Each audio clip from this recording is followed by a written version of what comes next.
The first thing that we're doing here is we're going to sprue up the ring that I want to cast.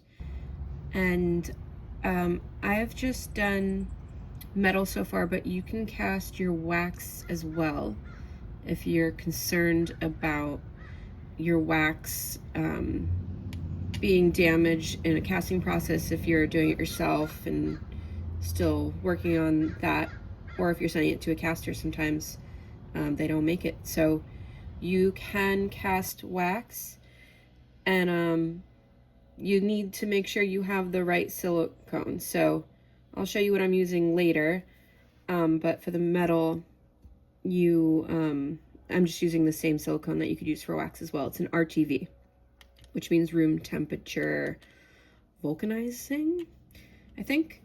So anyway, I have my mold frame with the acrylic sheets here. I have some sprue wax, and I have some pink wax that I like to use. I've just formed it around the bottom of my ring,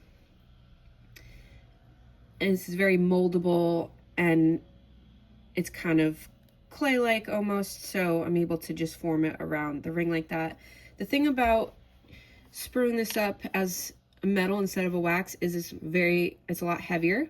So this is the most difficult part of the process for me, to be honest, because sometimes I get it on here and it just keeps falling and I have to keep fixing it. So it's a little annoying, but once I get it on there, I'm gonna be so gentle and careful when I need to move it to where we're gonna work and pour the silicone. So beware of that if you are doing metal. It's been quite frustrating for me where one of my rings just kept falling, even when my silicone was ready to pour, so I had to redo it. But anyway, and then I have my my soldering iron out, so it is heated up right now at about 500 degrees, so pretty hot. It could go a little less than that.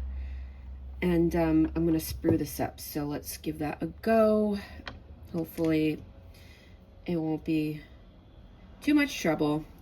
So I'm gonna take the blue and just chop this down. I don't want it to be very long because I try and keep the ring itself like just above this spot, not too high up, so that way I don't have to pour my silicone too much and waste silicone. So I've chopped a little chunk off, and I'm going to first like make sure this is very center, and then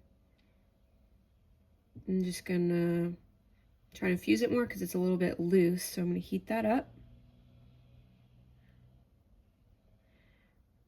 So if you don't have pink wax, that's okay. You can just try and finagle with whatever wax you have and build something around the base of your ring. You can do it with just a block of Ferris wax and melt it on the same way you created your rings. And just however you can figure out how to attach a sprue on. I'll also show you guys, I just took this one out of the frame, so I still have to cut into the silicone. It's not cut yet. I just pulled it out. So I'm trying to batch a bunch of molds right now so I can get to some stone setting. So that's one.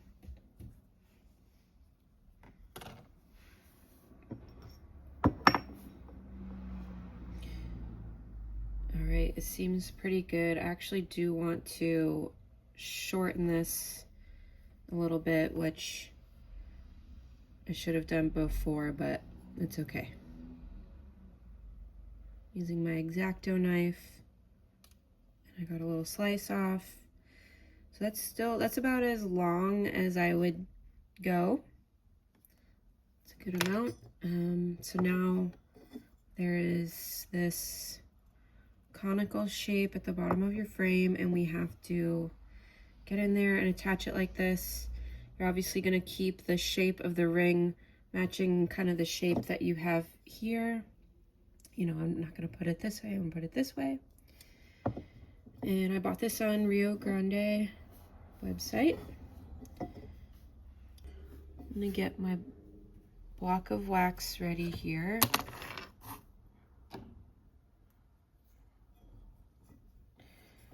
I'm gonna fuse the sprue on first, and then I'm gonna try and build up with the block of wax, just how I did with the ring.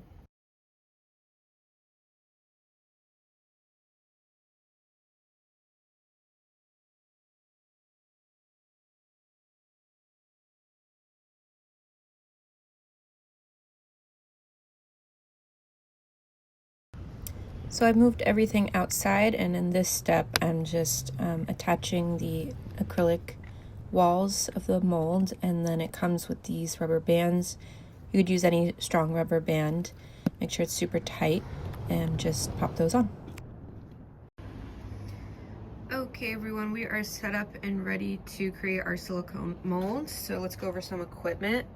I have a Vevor vacuum pump, and I bought that separately, but they also come combined with the vacuum chamber, and that comes with this hose. And we have some little setup here you'll need to know. So you get the hose plugged into this side. This is the gauge. This is a silencer, and you keep it here, I think. And then when we're ready to release the pressure and get everything out, you turn it this way. To start, we have it here, and that's how the pressure builds up. Turn it straight to release. So you'll see that in a moment. And then this comes with oil. You absolutely need to have oil in this area, and I just poured it into here where it says oil. And as it starts, there is sometimes what looks like smoke coming out of this, but do not worry, it's not smoke, it's vapor.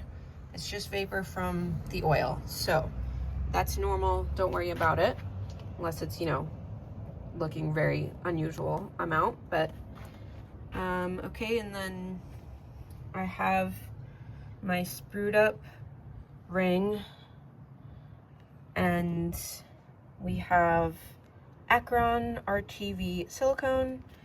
This is the main part of the rubber, and this is the activator.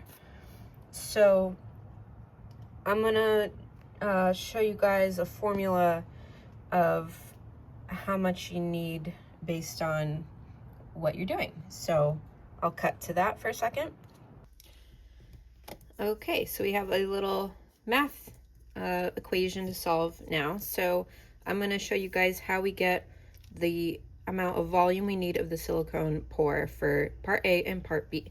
So first off, you're going to take whatever mold shape you're using, and this is obviously for the ring. We have a shape like this, and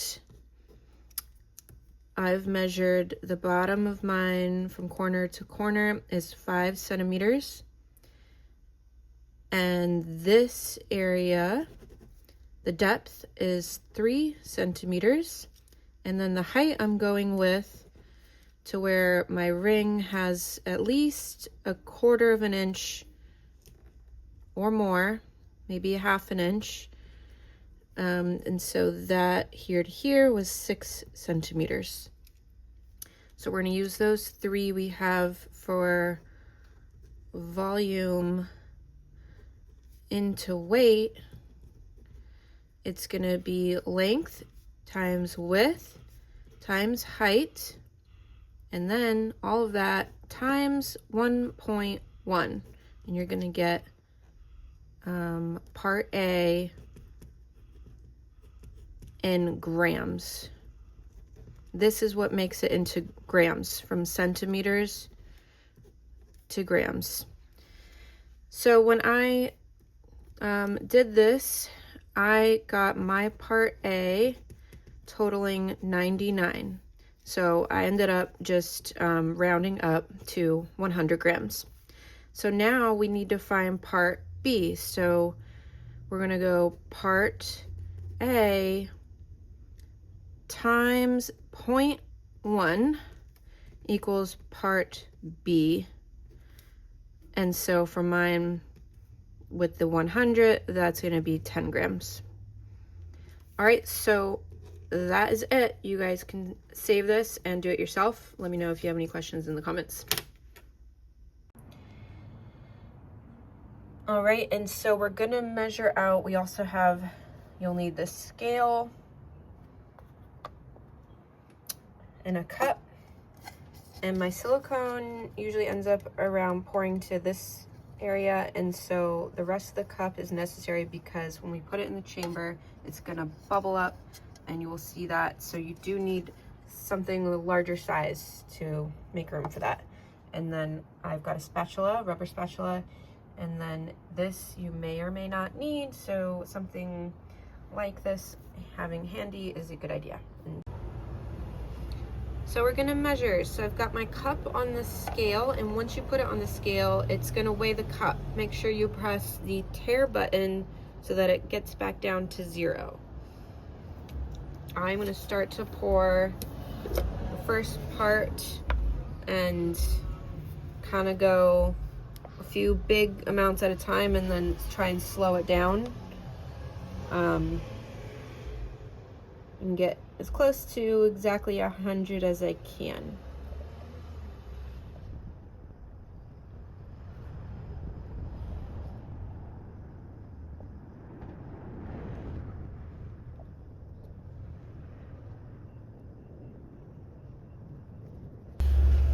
Okay, and then my scale, we got 100 of the main part. Now we're going with the catalyst, and my scale tends to freak out. It says it maxes out at 120, but it seems to be less. It will stop showing an amount once I start pouring this. So I'm gonna do it on its own. I pour the cap here, or I put the cap here, press tare, so we're at 0, and now we just need 10 grams. It's a very small amount, so it fits into the cap.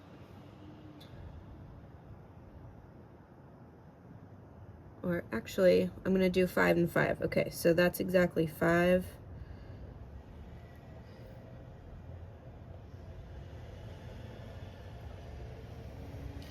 And this stuff is messy, so I usually wear gloves, but I forgot.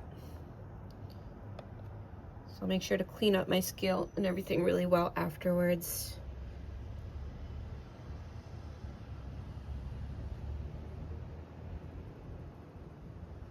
That says 4.9, so I'm just gonna do smallest splash and pour that in. We're gonna mix it really well. It doesn't take a lot of mixing, but just you know, about a minute or so. Make sure you scrape everything off the sides.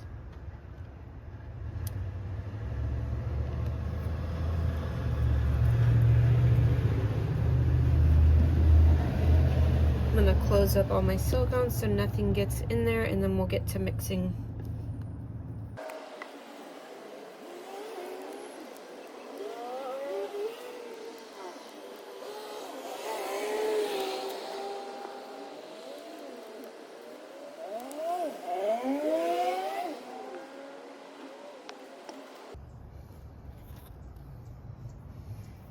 Okay, so I just removed the lid, and then I'm going to place the cup right inside.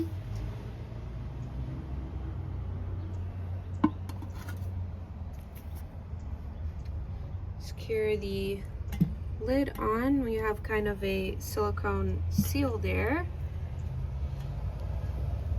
Alright, and then we're just going to hit the on button, and everything's going to start bubbling up. So we're going to make sure to watch. We don't want it to overflow.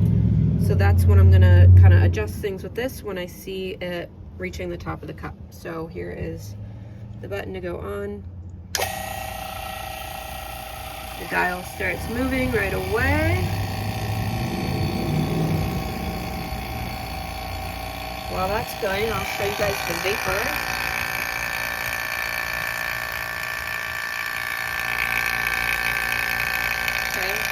Nothing crazy. Now we got bubbles forming to the top. All right, it's getting close, so gonna let out a little bit, and then I tightened it back up. So it's gonna rise again. I really only have to do that a few times, once or twice, in the first minute, and then I let it chill for 5 minutes total.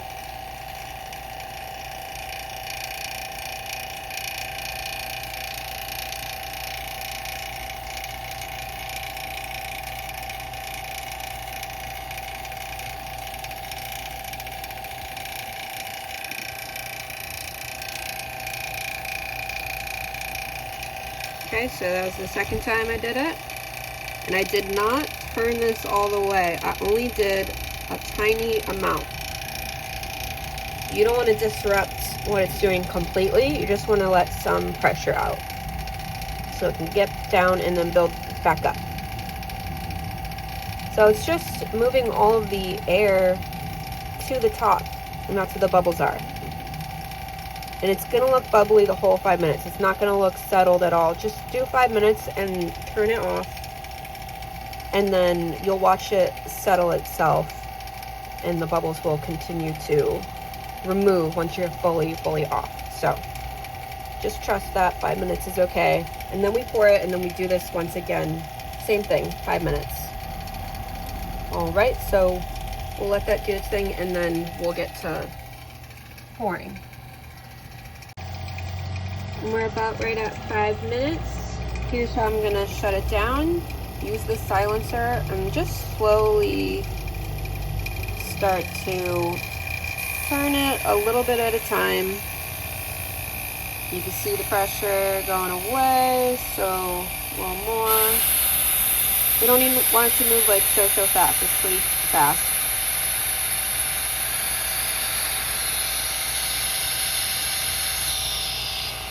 We're down to 0.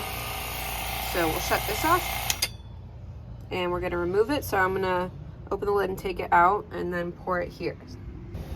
So as we pour, we want to try and avoid pouring directly onto our metal ring or our wax ring so that we don't knock it over. I'm gonna aim for this side, and then it'll all level itself out. So once you start, you know, getting it all around the ring, then we're safe to kind of let it go crazy. So pouring down the side is gonna get all to the bottom.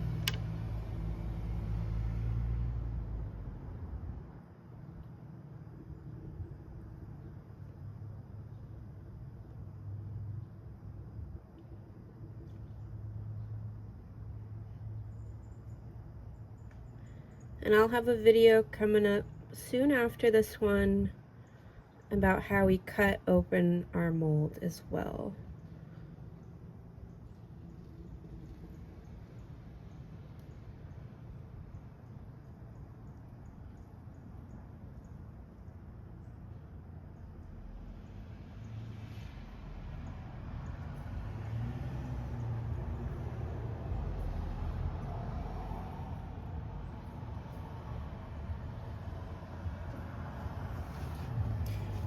And once you start surrounding the bottom of the ring, you can feel free to just pour it over the top now.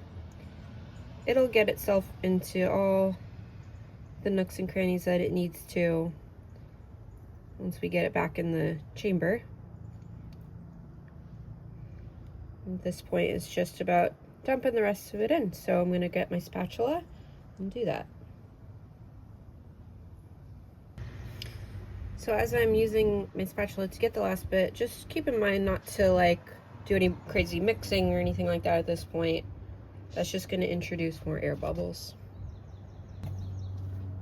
Okay, and so I can see that my ring has tipped, but not to worry, that's where this is going to come in handy. So maybe we could show you the ring is sitting off to the side there. So before I get it back in the vacuum chamber, I'm gonna try and straighten it out now, and hopefully it will stay. And it's better to do it now so that if we introduce bubbles, we'll get rid of them.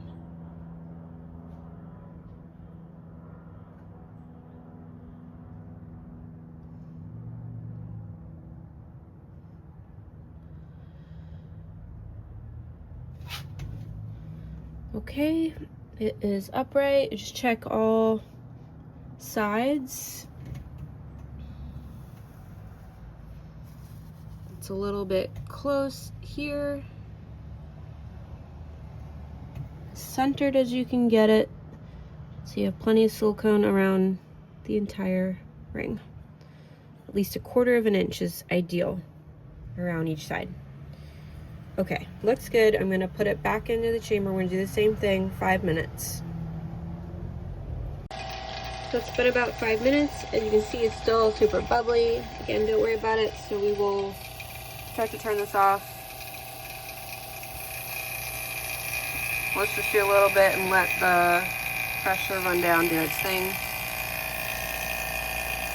Just make sure it's all the way back down to 0 before you lift your lid.